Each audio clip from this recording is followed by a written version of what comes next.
آج ایک طوفان بدتمیزی پر بہت سارے لوگ اترے ہوتے ہیں، وہی ثابت کرنے کی کوشش کرتے ہیں کہ جس طرح ہم ہیں اس طرح سارے لوگ ہیں۔ نماز مکمل نہیں ہوتی ہے آپ کی بابوں کے بغیر۔ قرآن پاک نے کیا فرمایا؟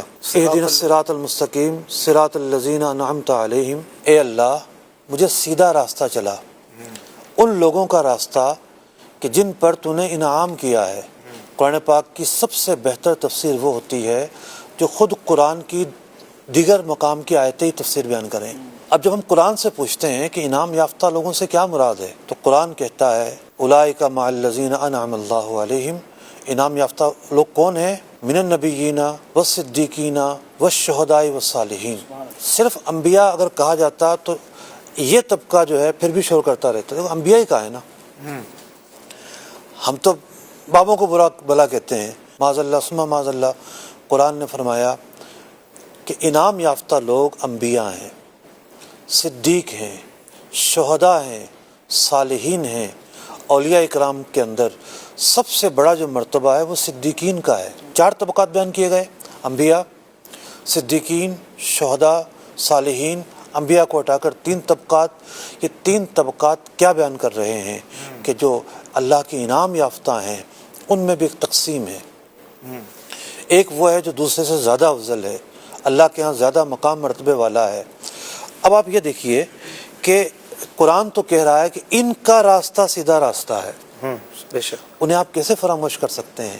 میں بڑا حیران ہوتا ہوں کہ لوگ کہتے ہیں وہ دور چلا گیا جب کرامتیں پائی جاتی تھیں، کیوں اس دور میں کوئی سونا لگا ہوا تھا؟ جو 3 زمانے سب سے بہتر، حضور کا زمانہ، صحابہ کا زمانہ، تابعین کا زمانہ، ان 3 زمانوں کی فضیلت بیان کی گئی ہے۔ اس کے بعد تو سارے دور برابر ہیں، کوئی خاص فضیلت نہیں ہے۔ بات یہ ہے کہ یہ آپ کس بنیاد پر کہہ رہے ہیں کہ آج وہ اولیاء نہیں پائے جا سکتے جن میں کرامت پائی جاتی ہو؟ حضور نے تو فرمایا کہ 40 ابدال روئے زمین پر پائے جائیں گے ہر زمانے میں، اگر ان میں سے ایک انتقال کر جائے تو دوسرا اس کی جگہ لے لیتا ہے۔ اور بعض روایتوں میں مقام کی تخصیص کی گئی ہے کہ وہ جو ابدال پائے جائیں گے ملک شام میں پائے جائیں گے۔ اچھا، یہ اگر آپ کو کوئی صاحب نظر نہیں ملتا تو آپ کی بد نصیبی ہے۔ حقیقت یہ ہے کہ کسی صاحب نظر کی نگاہ آپ پر نہیں پڑی، اللہ اللہ، حقیقت یہ ہے۔ صحیح صحیح۔ تلاش تو کرو، ملیں گے، کیوں نہیں ملیں گے؟ طلب سے ملتی ہے نا چیز۔ آپ تو انکار کیے بیٹھے ہیں، نہیں آج کے دور میں تو کوئی ہو ہی نہیں سکتا۔ کیوں نہیں ہے؟ بہت سارے ہیں، بے شمار ہیں۔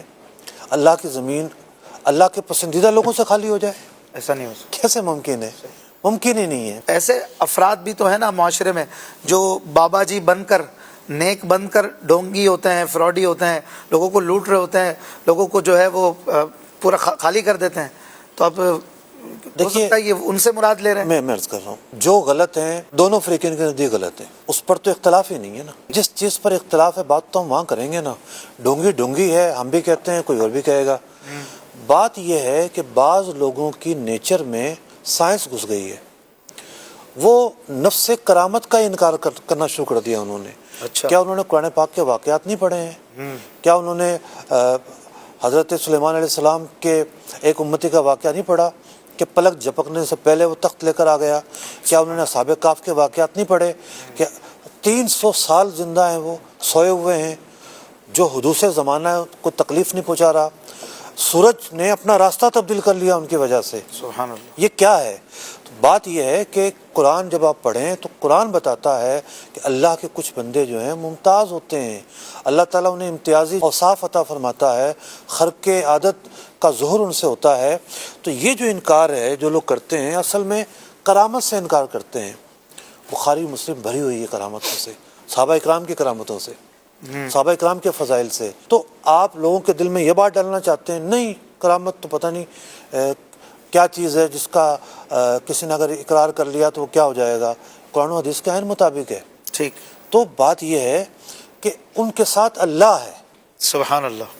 اللہ تعالیٰ فرماتا ہے ان اللہ مع الذین اتقوا، جو صاحبان تقوی ہیں اللہ ان کے ساتھ ہے، والذین هم محسنون، اور یہ وہ لوگ ہیں صاحبان تقوی کہ جو احسان کرنے والے ہیں۔